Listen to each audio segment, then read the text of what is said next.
영국의 신학자로 또 작가로 수많은 사람들의 귀감이 되었던 사람이 있습니다. 윌리엄 템플이라는 분이신데요. 윌리엄 템플이 이렇게 이야기를 했습니다.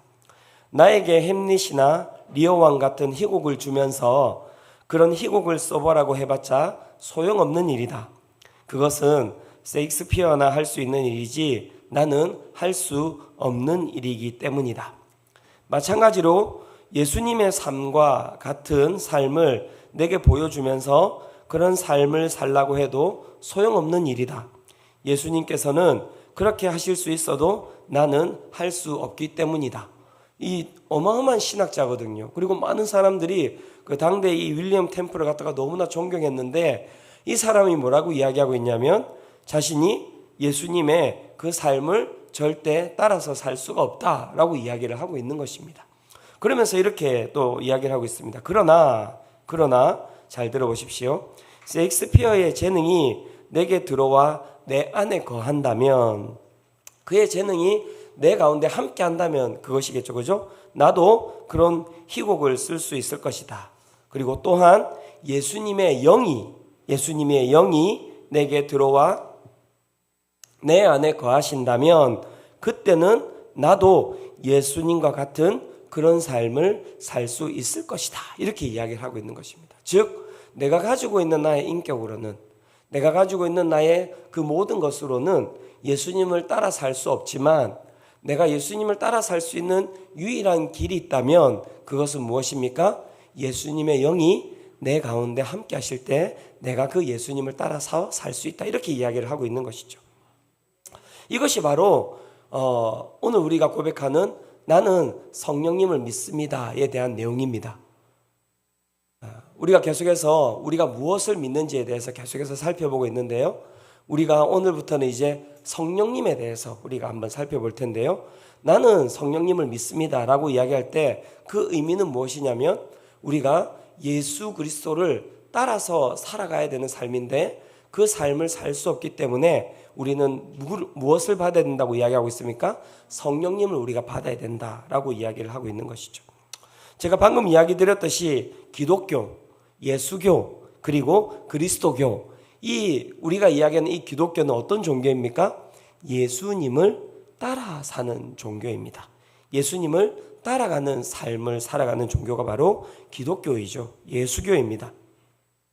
예수님이 당신을 이렇게 소개하셨습니다. 나는 굶주린 가운데 생명의 떡이다. 나는 어둠 가운데 세상의 빛이다. 나는 방황하는 자에게 나는 선한 목자이다. 나는 죽음 가운데 부활이자 생명이다. 그렇게 예수님께서 자신을 소개하시고 그리고 소개만 하셨습니까? 그렇지 않죠. 직접 그렇게 사셨습니다. 그래서 그분이 다니는 곳마다 굶주림이 사라졌습니다. 그분이 다니는 곳마다 어둠이 사라졌고요. 그 예수님께서 다니시는 곳마다 방황하는 자들이 사라졌고요. 그 예수님께서 걸어 다니시는 곳마다 죽음이 사라지는 그러한 능력이 거하게 되었던 것이죠. 그렇게 사셨습니다. 그렇다면 여러분 우리의 삶을 잘 살펴봐야 됩니다. 그리스도인이라고 이야기했을 때 제가 앞에서도 이야기 드렸듯이 그리스도인은 예수님을 따라 사는 자들이라고 이야기 드렸지 않습니까? 자, 그러면 그 삶을 내 삶에 잘 빗대어 볼 필요가 있죠. 내가 걸어가는 삶 가운데 굶주림이 사라지고 있습니까? 내가 걸어가는 삶 가운데 어둠이 사라지고 있습니까? 내가 걸어가는 삶 가운데 여러분 아멘, 네, 방황하는 자들이 여러분 사라지고 있습니까? 내가 걸어가는 삶 가운데 여러분 죽음이 사라지고 있습니까? 우리의 모습을 보면 우리가 예수님을 따라 살고 있는지에 대해서 우리는 어떻게 보면은 그 가운데 의아한 생각을 많이 할 수 있을 것입니다. 그 능력을 날마다 경험하면서 살아가고 있습니까? 라고 누가 물어본다면 우리도 윌리엄 템플과 같이 그렇게 고백할 수밖에 없을 것입니다. 내가 예수님의 삶을 알고 있지만 나도 또한 예수님과 같이 살라고 한다면 내가 그 삶을 살 수가 없습니다 라고 우리는 고백할 수밖에 없을 것입니다. 그래서 여러분 기억하셔야 될 것은 무엇이냐면 예수님께서 이 땅 가운데서 죽으시고 그 가운데 부활하시고 그 가운데 승천하시면서 무엇을 약속하셨습니까? 우리 가운데 성령을 주실 것이다 라고 약속하셨습니다. 그렇다면 예수님께서 우리 가운데 보내주신다고 이야기하신 그 성령님은 어떤 분이십니까? 우리가 그것을 잘 알 필요가 있습니다. 그것을 잘 알지 못하면 신앙이 이상해질 수가 있어요. 여러분. 신앙이 이상해질 수가 있습니다. 자, 성령님은 누구십니까? 라고 이야기할 때 창세기 1장 2절이 성령님이 누구신지에 대해서 이야기를 해주고 있는데요. 창세기 1장 2절 같이 한번 읽어보도록 하겠습니다. 자, 시작.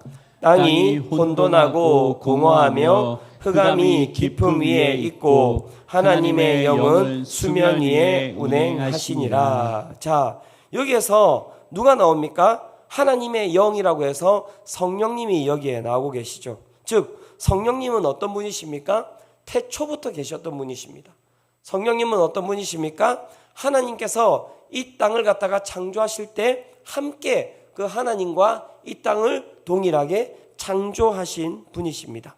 그래서 성경의 곳곳에서는 성령님을 어떤 분이신가라고 지금 정의 내리고 있는데 어떤 분이시라고 이야기하고 있습니까? 성령님 또한 하나님이시다라고 정의를 내리고 있습니다. 성령님은 하나님이십니다. 여러분 믿으십니까? 이것이 우리가 가지고 있는 첫 번째 믿음입니다. 너무 중요한 것입니다. 여러분 이것이 우리의 신앙에 정말 중요한 것입니다. 그래서 사도신경에는 나는 믿습니다가 세 부분이 나옵니다. 첫 번째는 무엇이냐면 나는 믿습니다. 성부 하나님을. 그 다음에 나는 믿습니다. 누구를 믿습니까? 성자 예수님을. 그리고 세 번째 무엇입니까? 나는 믿습니다. 누구를요? 성령 하나님을. 그래서 우리의 믿음의 대상은 누구입니까? 이 세 분 하나님이 우리의 믿음의 대상이 되신다라고 이야기를 하고 있는 것입니다. 그래서 성부 하나님, 성자 하나님, 성령 하나님, 우리는 이 세 분을 믿는데요. 이 세 분은 어떤 분이십니까? 우리는 그래서 세 명의 세 신을 믿고 있습니까? 여러분? 그렇지 않죠. 우리는 한 신을 믿고 있습니다. 그래서 그것을 갖다가 유식한 말로 뭐라고 이야기하냐면 삼위일체라고 이야기합니다. 삼위일체. 그래서 우리는 나는 믿습니다라고 이야기할 때 우리는 어떤 하나님을 믿습니까? 삼위일체 하나님을 믿습니다라는 고백이 들어가 있는 것이죠. 삼위일체에 대해서는 여러분 설명이 가능합니까? 설명이 불가능합니까? 제가 이야기 드리건만 삼위일체를 이것을 무언가를 갖다가 비유해서 설명하면 모든 비유는 다 이단입니다. 여러분 보십시오. 삼위일체는 어떤 뜻이냐면 하나님은 세 분이라는 거예요. 그리고 그 세 분이 여러분 한 분이라는 거예요. 여러분 이게 가능합니까? 불가능합니까? 그냥 여기서부터는 안 들으시렵니까? 가능합니까? 불가능합니까? 이 세상에 세 개의 인격, 세 개의 존재가 있는데 그 세 개의 존재가 그냥 또 하나의 존재래요. 이러한 존재가 있습니까? 없습니까? 없습니다. 즉 이러한 존재는 이 세상 모든 만물 가운데 어떠한 존재도 이러한 존재는 없습니다. 즉 그래서 그 삼위일체 하나님을 어떤 존재와 비교하여서 설명하면 그 모든 것들은 다 맞는 비교가 되겠습니까? 아니면 틀린 비교가 되겠습니까? 다 틀린 거예요. 그래서 삼위일체라고 이야기하는 이 하나님은 우리가 이해할 수 있는 것이 아니라 규명할 수 있는 것이 아니라 그것은 어떻게 되는 것입니까? 믿어야 되는 것입니다. 믿어야 되는 것. 그런데 우리가 살펴보면요. 이 무한하신 하나님을 우리가 여러분 규명할 수 있는 것은 아니죠. 그런데 중요한 것은 무엇이냐면 유한한 인간의 존재조차도 여러분 규명할 수 있는 게 아닙니다. 우리 결혼하신 우리 모든 우리 성도님들에게 물어보고 싶습니다. 우리 아내를 어떻게 규명해서 결혼했습니까? 아니면 믿음으로 결혼했습니까? 잘 보십시오. 그 사람을 내가 막 판단해가지고 그 사람을 내가 막 조사해가지고 이 사람의 인격이 어떻고 이 사람의 성격이 어떻고 그렇게 다 알아본 다음에 결혼을 했죠. 그죠? 그래서 나중에 어떤 말을 합니까? 속았단 말 하시잖아요. 그죠? 인격이라고 하는 것은 절대 어떤 설명으로 절대 규명되지가 않는 것입니다. 그러면 인격이라는 것은 우리는 어떻게 알아갈 수 있는 것입니까? 함께 살아갈 때 알아갈 수 있는 것이죠. 즉 하나님도 마찬가지입니다. 많은 사람들이 설명해주면 믿을게 이렇게 이야기하는데 그건 사람과의 관계도 마찬가지죠. 설명한다고 함께 살아갈 수 있는 것이 아니라 우리는 살아갈 때 어떻게 살아가고 있는 것입니까? 믿음으로 살아가고 있는 것이죠. 그렇지 않습니까? 예, 하나님도 마찬가지입니다. 믿음으로 우리가 하나님을 만나게 되면 어떻게 되겠습니까? 그 하나님께서 세 분이시고 하나님께서 한 분이심을 우리가 어떻게 되겠습니까? 알게 되는 거예요. 알게 되는 거예요. 여러분, 그 하나님을 알고 계십니까? 예. 저는 제가 진짜 이게 도통 옛날에는 무슨 말인지 몰랐는데요. 하나님과 깊이 교제하다 보니까는 이제는 알게 되었어요. 하나님은 세 분이세요.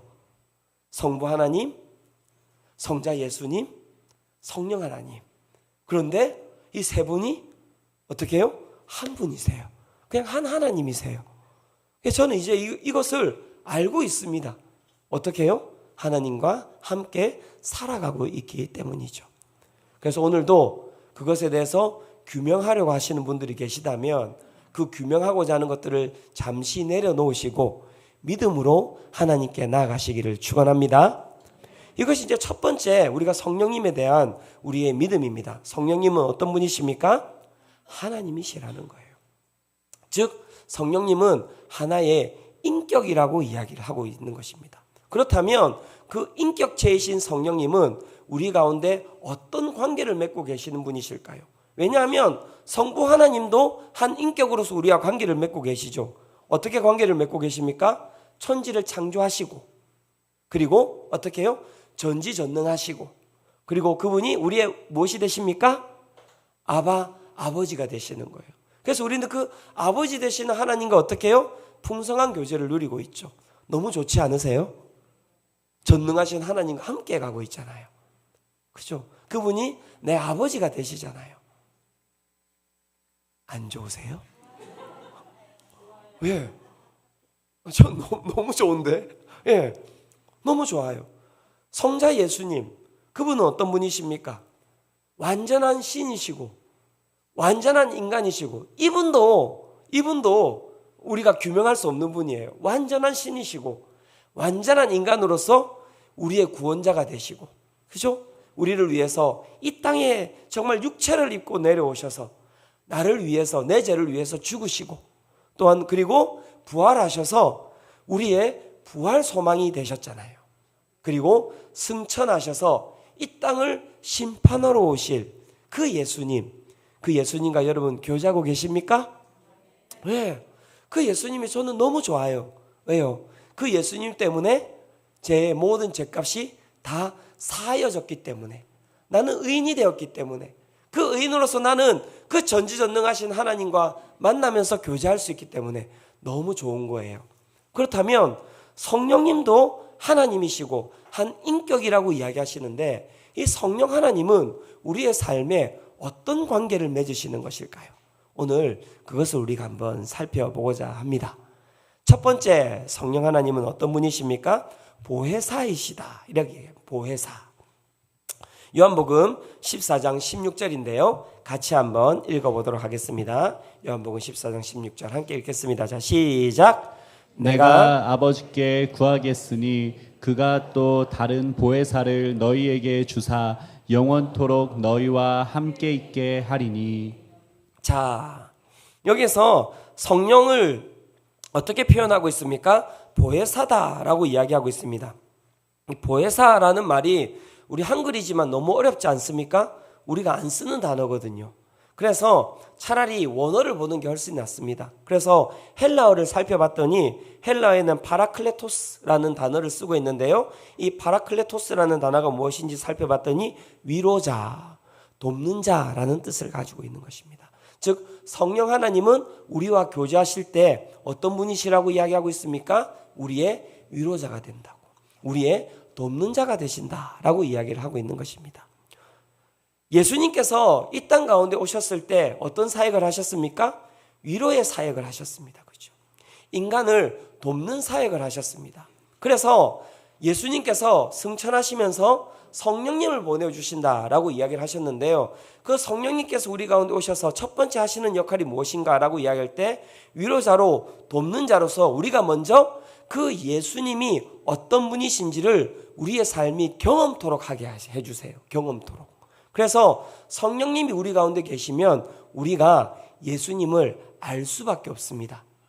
우리가 예수님을 2000년 전에 계셨던 분이시지만 우리가 이 2000년 후에 살아가면서도 그 예수님이 어떤 분이신지를 우리가 경험하면서 살아갈 수밖에 없는 거예요. 왜요? 성령님 또한 어떤 분이시기 때문에요?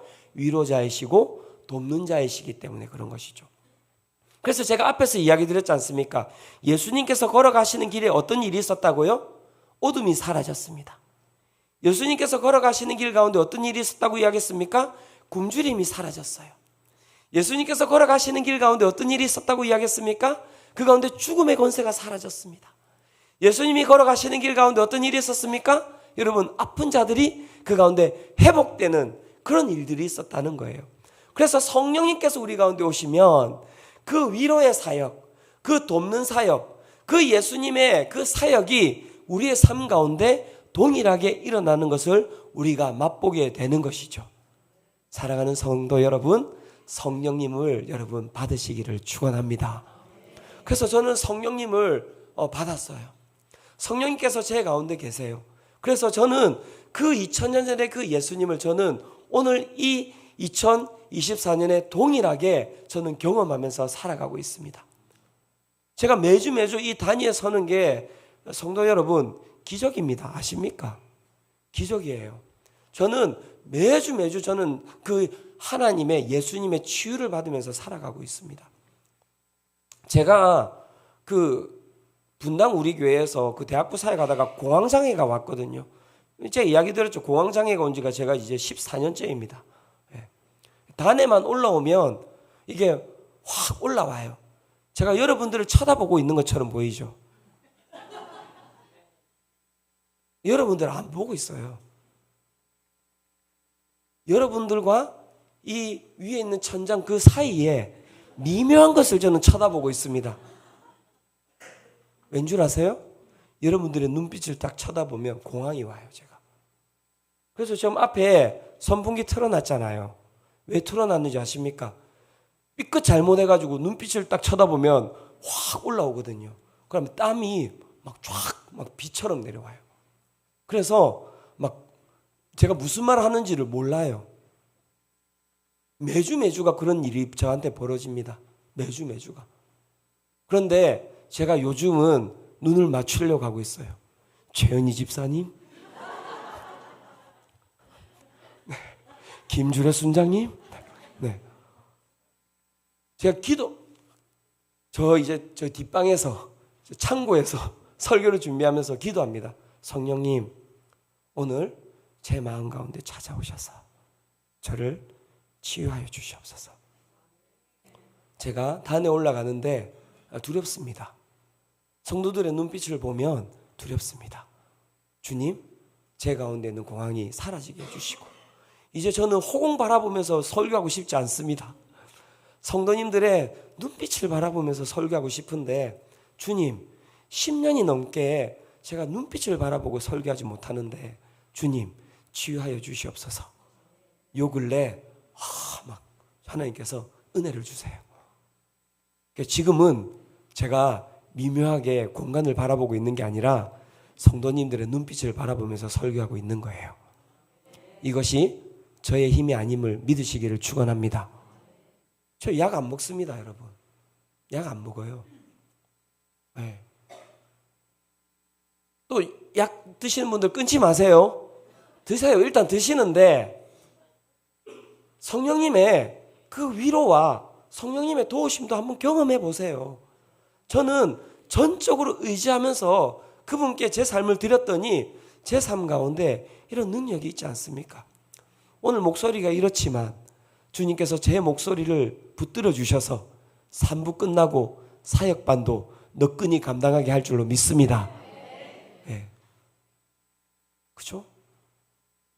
위로하시는 주님, 도우시는 주님, 보혜사 성령님. 그래서 그 보혜사 성령님을 우리가 만나면요, 그 2000년 전에 역사하셨던 그 예수님을 오늘 우리가 만나면서 살아가고 있는 거예요. 그리고 그것으로 끝나는 게 아닙니다. 여러분 보십시오. 지금 기가 막힌 일이 일어나지 않습니까? 여러분들이 저를 통해서 위로받지 않습니까? 매주마다. 저를 통해서 힘을 얻지요.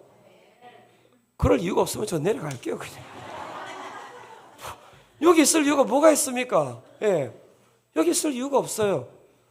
자, 성령님께서 제 가운데 계시면 어떤 일이 일어나냐면 제가 그 위로를 받는 것으로 끝나는 게 아니에요. 제가 걸어가는 삶 가운데 어떤 일이 일어나냐면 아픈 자들이 회복돼요. 오늘 이곳에 있는 병자들이 있다면 오늘 주님께서 찾아오셔서 회복시켜 주시기를 축원합니다. 예. 제가 걸어가는 곳마다 여러분 그 가운데 분열의 영이 사라지는 거예요. 하나 되는 은혜가 있게 됩니다. 슬픔이 사라지고 기쁨이 회복됩니다. 죽음이 사라지고 그 가운데 생명이 회복됩니다. 제가 그 은혜를 누리지 못한다 하더라도 저와 만나는 사람들이 그 은혜를 지금 누리고 계심을 믿으시기를 축원합니다. 근데 중요한 것은 무엇이냐면요, 그 가운데 제가 드러나는 게 아니에요. 누가 드러납니까? 그 가운데 예수 그리스도가 드러나는 것입니다. 그래서 성령님의 사역은 기가 막힙니다. 성령님의 그 사역은 파워가 있어요. 능력이 있습니다. 그런데 우리 성령님께서는 그 가운데 숨어 계세요. 그리고 성령님이 드러나시지 않고 그 가운데 항상 누가 드러나는지 아십니까? 예수님이 드러나십니다. 그래서 여러분 그것을 분별하셔야 돼요. 수많은 사람들이 이 땅 가운데 성령 사역을 한다고 합니다. 막 성령 받아라고 이야기하고 그 성령 받아라 막 이렇게 이야기하는데 그 엄청나게 그거 진짜 여러분 그 경거망동한 것입니다. 성령 뒤에 뭐가 붙습니까? 하나님이세요. 하나님이세요. 하나님을 내가 막 줬다 뺐다 그렇게 할 수 있습니까? 사역을 잘 보셔야 됩니다. 누군가 성령 사역을 한대요. 막 예언을 한대요. 치유의 사역을 한대요. 그 가운데 뭐 이렇게 막 방언을 준대요. 근데 가셔서 잘 보셔야 됩니다. 그 가운데 누가 드러나는지를 잘 보셔야 됩니다. 그 가운데 예수님이 드러나지 않는 사역은 성령의 사역이 아닙니다, 여러분. 왠 줄 아시죠? 성령께서는 항상 숨어 계시고 누가 드러나기 때문에 그렇습니까? 예수님이 드러나시기 때문에 그렇습니다. 오늘 제 사역도 마찬가지입니다. 제가 오늘도 설교하고 제가 사역을 해 나가는데 그 가운데 제가 드러난다고요? 그러면 여러분 제가 여러분 타락하고 있는 거예요. 제 가운데 하나님이 안 계신 거예요. 여러분들도 잘 살펴보시기 바랍니다. 신앙생활을 하고 계시는데 그 신앙생활 가운데 예수님이 드러나지 않으신다면 그것은 여러분 하나님의 사역이 아닌 것입니다. 성령의 사역이 아닌 것입니다. 그래서 오늘 사랑하는 성도 여러분 성령 받으시기를 축원합니다. 예. 두 번째 성령님은 어떤 분이십니까? 성령님은 진리의 영이다 라고 이야기하고 있습니다. 진리의 영이다. 요한복음 14장 26절 같이 한번 읽어보도록 하겠습니다. 자, 시작. 곧 아버지께서 내 이름으로 보내실 성령 그가 너희에게 모든 것을 가르치고 내가 너희에게 말한 모든 것을 생각나게 하시리라. 네, 하리라. 자, 그 성령님, 보혜사 성령님, 그분을 또 어떤 분이라고 이야기하고 있습니까? 진리의 영이다 라고 이야기를 하고 있고 그가 모든 것을 다 가르치시는 분이다 라고 이야기를 하고 있습니다. 성령님은 세상의 영이 아닙니다. 성령님은 여러분 따라합시다. 진리의 영이십니다. 진리의 영이십니다. 즉 오직 진리로 말씀하시고 오직 진리를 통해서만 당신을 드러내시는 분이십니다. 진리가 아닌 것과는 어떤 경우에도 함께 하시지 않는 분이십니다. 그러니 성령께서 내 삶 가운데 거하고 있다면 성령께서 내 삶 가운데 함께하고 계시다면 여러분 내 삶은 어디에 거하겠습니까? 진리 가운데 거하는 것이죠. 진리 가운데 거하는 것입니다.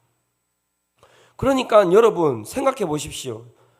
부모를 떠나서 한 아내의 남편으로, 부모를 떠나서 한 남편의 아내로 살아가는 것이 진리인데, 진리의 영이 내 삶 가운데 있는데 어떻게 진리의 영이 있는 그 사람이 외도를 하겠습니까?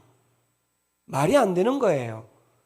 진리의 영이 있는데 목사들이, 제가 요즘 보니까 또 막 난리가 났더라고요. 그 통합 쪽에 총회장이 여관에서 장로한테 잡혀가지고 난리가 났더라고요. 보니까 난리가 났어요. 제가 이야기하는데 그럴 수 없습니다, 여러분. 그럴 수 없습니다. 진리의 영이 내 가운데 거하는데, 진리의 영이 내 가운데 함께 하시는데 어떻게 내가 진리가 아닌 것을 따라갈 수가 있습니까? 내가 진리가 아닌 것을 따라가면요, 그 진리의 영께서 내 마음 가운데서 깨우치십니다. 나를 갖다가 책망하십니다. 그래서 진리로 그 가운데 갈 수 있도록 나를 인도해 가시거든요. 사랑하는 성도 여러분, 진리의 영을 받으시기를 축원합니다. 진리의 영이 함께 하시기를 축원합니다. 그러니까 제가 앞에서도 이야기 드렸잖아요. 사랑하는 성도 여러분, 우리가 다음 세대를 위해서 기도해야 됩니다. 다음 세대의 아이들이 이 세상 가운데 흔들리지 아니하고 그 가운데 진리의 길을 갈 수 있는 유일한 방법은 무엇입니까? 하나님 만나는 거예요.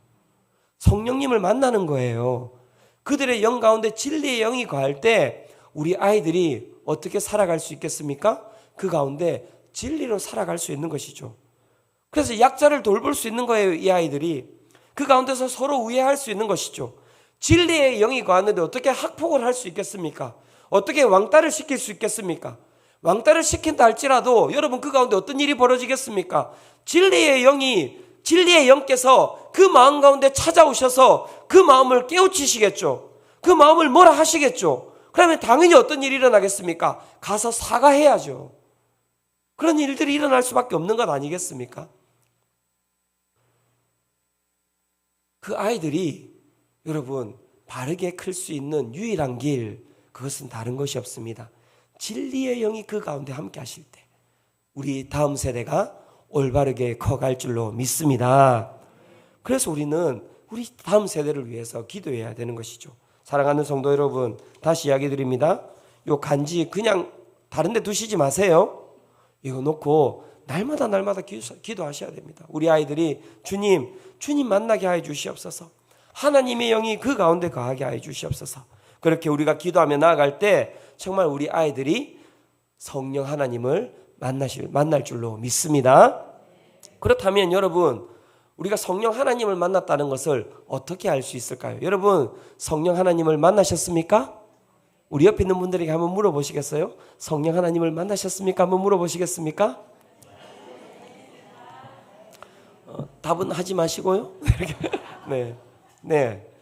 그것에 대해서 우리가 그 성령 하나님을 만났는지 만나지 않았는지를 정확하게 보여주는 그 성경 구절이 있습니다. 고린도전서 12장 3절이 이렇게 이야기하고 있습니다. 같이 한번 읽어보도록 하겠습니다. 자, 시작. 그러므로 내가 너희에게 알리노니 하나님의 영으로 말하는 자는 누구든지 예수를 저주할 자라 하지 아니하고 또 성령으로 아니하거든 누구든지 예수를 주시라 할 수 없느니라. 아멘. 우리가 우리의 삶 가운데 성령님께서 우리 가운데 함께 하신다, 성령님을 우리가 만났습니다 라고 고백할 수 있는 것을 무엇을 통하여 알 수 있다라고 말씀 이야기하고 있습니까? 무엇을 통하여서요? 성령으로 아니하고는 누구든지 예수님을 무엇이라고 고백할 수 없다고요? 주라고 고백할 수 없다는 것이죠. 즉 예수님을 주라고 고백한 모든 자들이 누구를 받았다는 것입니까? 성령님을 받았다고 이야기를 하고 있는 것입니다. 사랑하는 성도 여러분, 예수 그리스도께서 우리의 주님이 되십니까? 그렇다면 여러분 성령님을 받으신 것입니다. 이것이 우리가 무엇이라고 하냐면 성령 세례를 받았다라고 이야기를 하는 것입니다.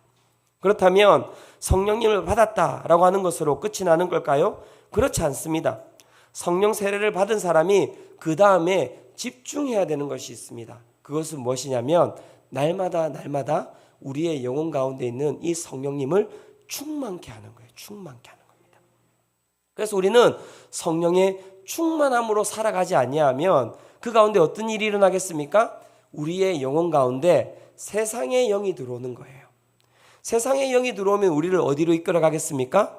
진리가 아닌 어둠으로 우리를 이끌어 가는 것이죠. 그래서 우리는 오늘도 무엇을 구하며 나아가야 되겠습니까? 성령의 충만함을 구하며 나아가야 된다라고 이야기를 하고 있는 것이죠. 성령이 우리 가운데 충만할 때 우리의 삶이 진리가 충만할 줄로 믿습니다. 성령이 우리 가운데 충만할 때 우리의 삶 가운데 하나님의 위로가 충만할 줄로 믿습니다. 성령이 우리의 마음 가운데 충만할 때 우리의 삶 가운데 여러분 회복이 충만할 줄로 믿습니다. 성령이 충만할 때 여러분 우리의 삶 가운데 여러분 죽음의 권세가 사라지고 생명이 충만할 줄로 믿습니다. 성령이 우리 가운데 충만할 때 우리의 삶 가운데 슬픔이 사라지고 그 가운데 기쁨이 충만할 줄로 믿습니다. 우리의 영혼 가운데 성령이 충만할 때 우리의 삶 가운데 미움이 사라지고 그 가운데 사랑이 충만할 줄로 믿습니다. 그렇다면 사랑하는 성도 여러분, 그 충만함을 우리가 어떻게 받을 수가 있는 것입니까? 에베소서 5장 18절에서 20절이 그 이야기를 하고 있는데요. 이 부분도 같이 우리 한번 크게 우리가 한번 읽어보도록 하겠습니다. 자, 시작. 술 취하지 말라. 이는 방탕한 것이니 오직 성령으로 충만함을 받으라. 시와 찬송과 신령한 노래들로 서로 화답하며 너희의 마음으로 주께 노래하며 찬송하며 범사의 우리 주 예수 그리스도의 이름으로 항상 아버지께 감사하며. 네, 뭐라고 이야기하고 있습니까? 성령의 충만함을 받으라 라고 이야기하면서 그 다음에 어떤 얘기를 하고 있습니까? 바울이 시와 찬송과 신령한 노래들로 서로 화답하며 너희의 마음으로 주께 노래하며 찬송하라고 이야기하고 있는데요. 성령을 우리가 충만하게 받는 충만하게 받기 위하여서 우리가 해야 되는 것은 무엇입니까? 예배드리라는 것입니다. 예배드리며 나아가라는 것입니다. 오늘도 우리가 이 예배 가운데 성령의 충만함을 받기를 소망합니다. 성령 하나님께서 우리 가운데 충만하게 임하시기를 원합니다. 우리의 입을 열어서 우리가 이 설교 이후에 함께 정말 주님을 찬양하며 나아가기를 소망합니다. 여러분, 찬양하며 나아가셔야 됩니다. 여러분, 입을 열어서 찬양하십시오. 마음을 열어서 찬양하십시오. 여러분, 주님을 높이시기를 바랍니다. 그렇게 찬양하며 나아갈 때 그 예배 가운데 성령 하나님께서 충만하게 임하신다고 말씀하고 있는 것이죠.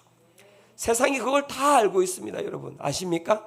축구장, 야구장, 콘서트장, 여러분 그 모든 것이 다 어떻게 되어 있는지 아십니까? 예배의 형식으로 되어 있는 거예요. 예배 형식으로. 그래서 그들이 다 유니폼을 입죠. 유니폼을 다 입고 우리가 국가대표 축구 경기 가면 다 어떤 옷 입고 갑니까? 메이드 인 재팬 옷 입고 갑니까? 아니죠. 빨간 옷 입고 다 가서 그 가운데서 응원하지 않습니까? 제가 2002년도에 정말 그 폴란드하고 첫 경기할 때 제가 그 첫 골 들어갔는데 뒤에 있었어요. 첫 골. 이게 뭐라고? 그런데 정말 예배예요, 예배. 저 반대편에 그 붉은 악마가 있었는데 북을 갖다가 두둥둥둥둥 치면 막 심장이 같이 막 뛰어요. 두둥둥둥둥 한 다음에 뭐가 나옵니까? 대한민국 나오죠. 그게 뭔지 아십니까? 영혼을 고치시키는 거예요. 대한민국의 스피릿을 갖다가 고치시키는 겁니다. 함께 뛰는 거예요. 어떤 것을 입고요? 빨간 옷을 입고요. 그런데 기가 막힌 단어가 있습니다. 너희가 성령을 받으라 라고 이야기할 때 그 받는다는 단어 가운데 어떤 의미가 들어가 있는지 아십니까? 성령을 입으라는 의미가 들어가 있는 거예요. 예배는 무엇인지 아십니까? 성령을 입는 것입니다. 성령을 입고요, 우리가 우리를 다스리시는 그 하나님을 찬양하며 나아가는 것이 예배입니다. 오늘 이 예배 가운데 나온 우리 모든 성도님들이 영을 깨우시기를 축원합니다. 축구장에 가셨듯이 좀 예배 드려 보세요. 영혼을 깨우셔서 입을 열고 함께 정말 우리를 구원하신 그 예수의 이름을 여러분 찬양하며 나아가시기를 바랍니다. 그 이름을 선포하며 나아가시기를 바랍니다. 그 이름을 선포하며 나아갈 때 주께서 오늘도 우리의 영 가운데 그 하나님의 영을 충만히 우리 가운데 부으실 줄로 믿습니다. 그리고 두 번째, 말씀이 뭐라고 이야기하고 있습니까? 마태복음 7장 11절에 이렇게 이야기하고 있습니다. 너희가 악한 자라도 좋은 것으로 자식에게 줄 줄 알거든 하물며 하늘에 계신 너희 아버지께서 구하는 자에게 좋은 것으로 주시지 않겠느냐. 마태복음에는 좋은 것이라고 나와 있지만은 누가복음에는 이 좋은 것이 무엇으로 바뀌어 있는지 아십니까? 성령으로 바뀌어 있습니다. 구하는 자에게 성령을 주시지 않겠느냐. 하나님께서 아버지가 줄 수 있는 가장 좋은 것이 무엇입니까? 하나님의 영이라고 이야기하고 있는 것입니다. 사랑하는 성도 여러분, 오늘 이 예배 가운데서 성령 받으시기를 축원합니다. 성령님과 함께 하시기를 축원합니다. 성령 하나님을 만나시기를 축원합니다. 그러므로 말미암아 그 보혜사 성령님의 능력, 그 진리의 영이신 그 하나님을 만남으로 말미암아 우리의 삶이 회복과 치유와 능력과 그 가운데 진리로 나아가는 그러한 삶이 되시기를 축원합니다. 이 시간 우리 함께 이 찬양 드리면서 우리 주님께 나아가기를 원하는데요. 오소서 진리의 성령님, 우리 함께 찬양하며 나아가도록 하겠습니다.